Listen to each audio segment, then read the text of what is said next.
Rico Griffone here again from the CIA consulting program, and what I want to make for you today is a really simple macaroni and cheese. I know sometimes when you're not feeling very good, some of the most comforting food is that you remember from your childhood. Something nice and creamy that is just very soothing in the mouth. So the secret to any good macaroni and cheese is a bechamel sauce. So we're going to start off by making that. We're going to heat a pan over low heat. We want to melt in some butter. I have about 3 tablespoons of butter here. And you want to get that to melt, but not to color. You don't want to really get it to turn brown, because what we're going to be doing is making a roux. And for those who are unfamiliar, a roux is nothing but a thickening agent, something that we can add a liquid to and thicken it up into a tighter sauce. So we're going to melt this down and get the bubbles to dissipate. And although we're making a creamy sauce today, adding milk in as our carrier, you could also make a very easy pan gravy using the same method, but using stock instead of milk. So as our butter melts, we're going to add in about 1/4 cup of flour. You want to whisk that up. A pinch of dry mustard, some salt and pepper, and I like to put a little paprika in. Now what we do is we get the consistency of almost like wet sand. And you want to cook it for a while, whisking constantly, because it's going to have a pasty, floury taste to it. And the longer you cook it, you want to cook that flavor out of it. Now roux has got the double-edged sword, where the longer you cook it, the more nutty it gets, but then the less thickening power it has. The lighter it is, the more thickening power, the less really depth of flavor you can get out of it. And after it's cooked 2 or 3 minutes, we're going to add in our milk and whisk it.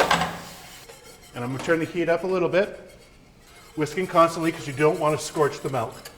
And as this heats, it's going to get thicker and thicker and thicker until it becomes a sauce-like consistency. You want to bring it to a simmer. I can see bubbles starting to form around the edges. That means it's getting very close. And you can tell that it's becoming a thick sauce, almost nappe. Nappe just means you could put it on the back of a spoon and you draw a line across it with your finger, and the line will stay. You're going to want to cook this for about 5 to 7 minutes to get the sauce to the thickness you like. Like I said, now you can see it's simmering. You know that it's reached the thickness that it has, and we're continuing to cook that flour flavor out of the sauce. We're going to remove this from the heat, and we're going to stir in our cheese, about 2 cups worth. You want to stir this until the cheese is very melted, and you get that creamy, cheesy sauce that you associate with the macaroni. 1 handful at a time. This is one of the better comfort foods you can have, much better than the blue box. Once you get your cheese melted, I've cooked off a 1/2 pound, which is about a 1/2 box of macaroni that you can get at the store. You want to stir that into your cheese sauce.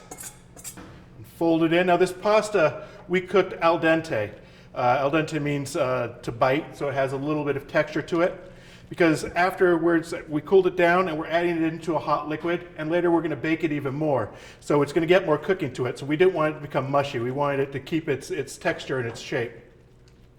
Once we've mixed it together, we're going to bake it off. I mean, you could keep it at this if you wanted to and just serve it into a bowl.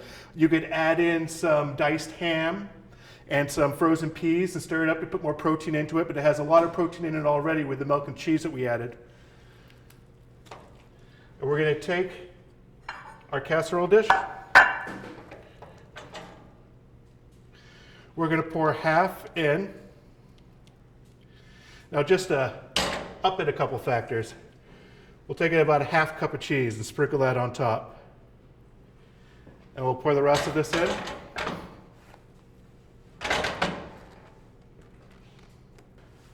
Again, top it with about a 1/2 cup of grated cheese.